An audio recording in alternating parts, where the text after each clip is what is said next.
অহাকালি আমাৰ বহু প্ৰাৰ্থীয়ে মনোনয়ন পত্ৰ দাখিল কৰিব।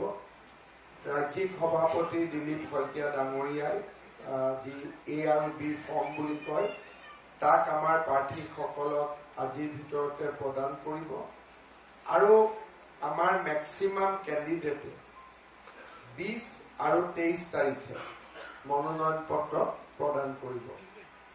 অহাকালি দিনৰ 12:30 বজাত মই মোৰ মনোনয়ন পত্ৰ 37 নম্বৰ জালুকবাৰী বিধানসভা সমষ্টিৰ পৰা প্ৰদান কৰিম আৰু আমাৰ বহু কেইজন প্ৰাৰ্থীয়ে অহাকালিয়ে তেওঁলোকে নিজৰ নিজৰ মনোনয়ন পত্ৰ দাখিল কৰিব।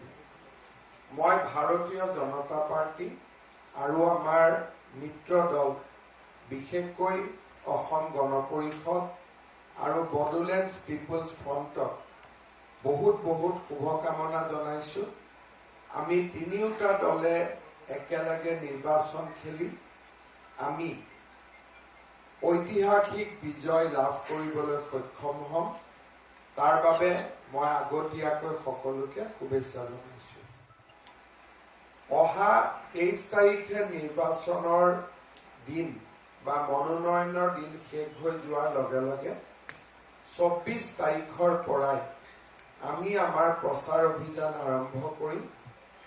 আমাৰ প্ৰচাৰ অভিযানত ভাৰতৰ প্ৰধানমন্ত্ৰী নৰেন্দ্ৰ মোদী ডাঙৰীয়া, দেশৰ গৃহমন্ত্ৰী অমিত শ্বাহ ডাঙৰীয়া আৰু আমাৰ ৰাষ্ট্ৰীয় সভাপতি নীতিন নবীন ডাঙৰীয়াৰ উপৰিও আন বহু কেইজন ৰাষ্ট্ৰীয় নেতাই